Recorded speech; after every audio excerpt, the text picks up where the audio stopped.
ये किसी आतंकवादी घटना के बाद न सिर्फ उसका प्रतिकार, उसका प्रतिशोध, न्यायपूर्ण प्रतिशोध, और उसके बाद उस बात का हवाला देती है उन तमाम जगहों पर जहां पर किसी ना किसी तरह का सिग्निफिकेंस है, वहां प्रधानमंत्री की मौजूदगी बताती है कि अब आतंक की कोई घटना यूं ही नहीं हो जाने दी जाएगी, और उसके बाद जो कार्रवाई पहले हम देखते थे वैसा नहीं होगा। इस बार जो होगा उसकी गूंज, उसका रिवर्बरेशन सुनाई देता रहेगा। इस जगह पर मौजूदगी जी, ये तो इस बात को तो आपके यहां देख लो, सब कुछ सलामत है। तुम्हारे यहां तुम तस्वीर भी मॉर्फ कर करके लाते हो, लेकिन ये बताना कि अब ये जो सिंदूर है मेरी रगों में ये गर्म खून की तरह बह रहा है, इसका मतलब क्या है?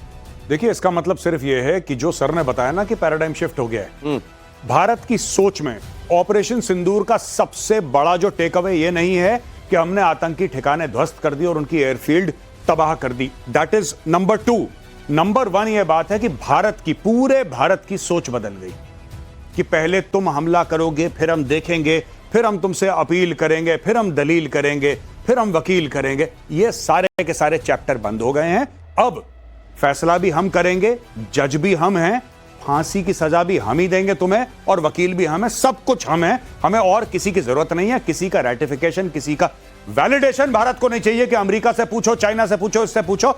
अब कश्मीर में या भारत के किसी भी कोने में कुछ होता है तो पाकिस्तान में आग बरसेगी, इसका यह मतलब है। और इसका यह भी मतलब है कि ये जो हालात आने दिए गए हैं कि आज हमको न्याय के लिए खुद कदम उठाने पड़ रहे हैं, न सिर्फ इसके लिए पाकिस्तान जिम्मेदार है, बल्कि इसके लिए वो इंटरनेशनल बॉडीज भी जिम्मेदार हैं जिनको अपना रोल निभाना चाहिए था, और मुझको लगता है जो रिडंडेंट हैं। जी, आप क्या मानते हैं, यूनाइटेड नेशंस ने अपनी भूमिका ठीक से निभाई है इस मामले में? यूनाइटेड नेशंस ने कब अपनी भूमिका ठीक से निभाई है? यूनाइटेड नेशंस के हाथ में कुछ नहीं है, उसके पल्ले कुछ नहीं है। 1945 के बाद बनाई गई ऑर्गेनाइजेशन है जो उस समय का सच, आज से 80-85 साल पहले का सच बताती हैं ये organisations. They are not relevant today. Gaurav ने जो बोला उसको मैं लेना चाहूंगा आगे। यूनाइटेड नेशंस को अपने आप को री इन्वेंट करना पड़ेगा। ये री इन्वेंशन बहुत जरूरी है क्योंकि अब ताकतें डिफरेंट हो गई हैं, इकोनॉमिक पावर्स डिफरेंट हो गई हैं, पॉपुलेशन की ग्रेविटी अलग हो गई है, लोगों की इच्छा अलग हो गई है।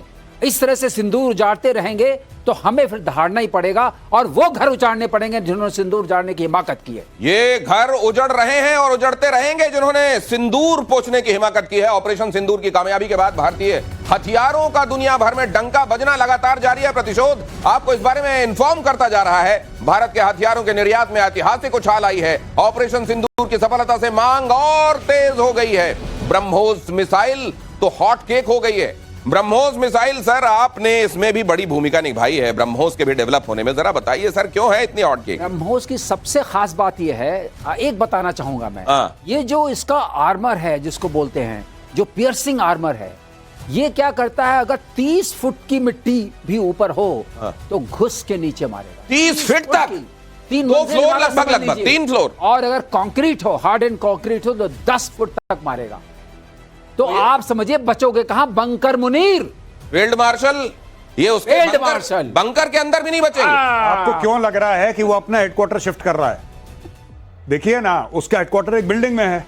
ब्रह्मोस घुस जाएगा, यहां से आपने बटन दबाया, बोला हर हर महादेव, घुस गया अंदर। वो कुछ नहीं कर सकता, उसके एयर डिफेंस सिस्टम उसको पकड़ नहीं पाते, वो डाउन नहीं कर पाते। वो क्यों पहाड़ के अंदर घुस रहा है? वो क्यों कह रहा है कि मरगला हिल्स के अंदर अपना हेडक्वार्टर ले जाऊंगा? कि पहाड़ तो नहीं तोड़ पाएगा ना कम से कम ब्रह्मोस, तो पहाड़ के अंदर बिल खोद के घुस गया वो।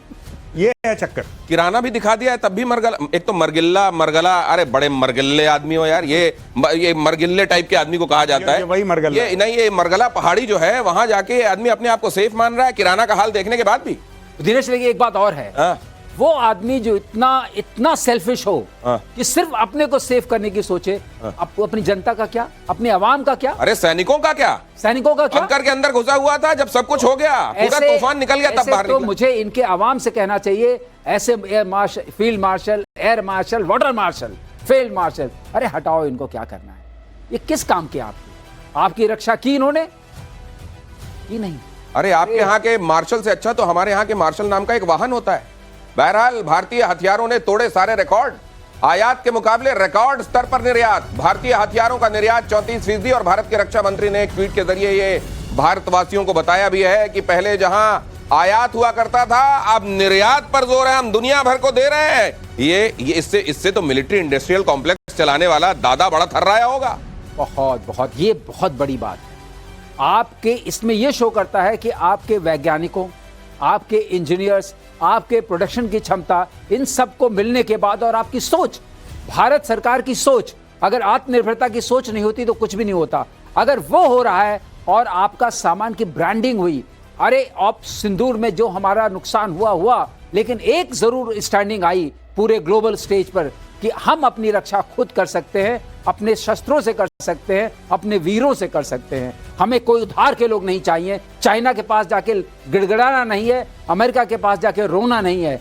आप जो न्याय करना होगा हम खुद करेंगे अपनी शक्ति के साथ। यहां पर आप देख रहे हैं हम असल में आयात और निर्यात का जो पहले स्थिति थी उसमें अभी जो गिरावट आई है और जो निर्यात में बढ़ोतरी हुई है वो हम दिखा रहे हैं। निर्यात 34% से बढ़ा है, आयात 21% से कम हुआ है। हालांकि इधर जो निर्यात के खेमे में आप देख रहे हैं वो पहले हमारे भारत की तरफ से बाहर से आयातित मशीन आप देख रहे हैं, वो सिर्फ एक सांकेतिक रूप से आपके सामने रखा गया है कि हमारा खेमा ये है। उन खेमों में जो मैन बिहाइंड द मशीन्स हैं या साइंटिस्ट बिहाइंड द डेवलपमेंट हैं, वो तमाम लोग ऐसे हैं जिनका लोहा आज दुनिया मान रही है। और दूसरी तरफ आप देख रहे हैं चाइना का क्या हो रहा है, पाकिस्तान ने उनकी क्या थू करवाई है। जरा देखिए भारतीय हथियारों की मांग से प्रोडक्शन कैसे बढ़ा, 1,27,000 करोड़ रुपए का उत्पादन, ये आप देख रहे हैं। जरा ये महत्वपूर्ण खबर है, देखिए जरा, भारतीय हथियारों की मांग से उत्पादन बढ़ा है। जाहिर है आपको उत्पादन बढ़ाना पड़ेगा, मैन्युफैक्चरिंग बढ़ानी पड़ेगी। अगर बाहर से भी आपको ऑर्डर लेने हैं तो आपको फिर अपनी मशीन को और ज्यादा चलाना होगा। और ये बताता है कि आप पर दुनिया का भरोसा बढ़ रहा है। आप ये जो भारत कहता है कि जब भारत का मंगल होता है या भारत का उदय होता है तो दुनिया का मंगल होता है, दुनिया का उदय होता है। मेजर गौरव आर्या जी, ये अब दिखाई दे रहा है कि भारत के ऊपर लोगों का भरोसा और बढ़ रहा है। मैं बता रहा हूं, सर बगल में खड़े हैं, he'll be able to better tell। ये बड़ा इमोशनल मोमेंट है। It's not about import and export. ये क्या है कि हम लोग जब फौज में गए थे तब से सुन रहे हैं आकाश आकाश आकाश, हमने सुना, कुछ लोगों ने देखा भी, राइट। मैंने कभी आकाश सिस्टम चलाया नहीं क्योंकि मैं एडी में नहीं था, मैं तो इन्फेंट्री में था। आज की तारीख में जब दुनिया कह रही है कि आकाश आकाश, तो ऐसा लगता है कि जैसे अपने कोई घर का ना, अपने कोई घर का उसको नोबेल प्राइज मिल गया। वो एक फीलिंग ऑफ प्राइड आती है। और सर ने तो बनाया वो सिस्टम, तो सर बेहतर बता पाएंगे, लेकिन दैट सेंस ऑफ प्राइड। अच्छा, ये आकाश मिसाइल के बारे में, ये ब्रह्मोस के बारे में बात कर रहे हैं। So it is more than these figures. ये तो आंकड़े हैं ना आपके, ये जो आंकड़े हैं कि आयात इतना, फलाना, निर्यात, ठीक है, अच्छी बात है, लेकिन global acceptance, made in India product, design by Indians. भाई भारतीय दिमाग, made in India by Indians. आज दुनिया कह रही है लाइन लगा के कि हमें आकाश खरीदना है। इससे और बड़ी बात क्या हो सकती है? और भारतवासियों में वो कॉन्फिडेंस इंस्टिल करना, ये भारत की लीडरशिप इस समय कर रही है। भारतीय हथियारों में ब्रह्मोस की सबसे ज्यादा मांग, 15 देशों से ब्रह्मोस मिसाइल की डिमांड, नेटो के कई देशों से ब्रह्मोस की डिमांड। भारत फिलीपींस को ब्रह्मोस की 2 खेप भेज चुका है। वाह दिनेश, इसका एक फायदा और होता है, ये जो हम एक्सपोर्ट करते हैं, तो अगर हमें कभी जरूरत पड़ी और हम कभी किसी वॉर सिचुएशन में आए तो हम एक्सपोर्ट को सिर्फ बंद करना है, सर्च कैपेसिटी जो हम बोलते हैं वो ऑलरेडी इनबिल्ट होती है।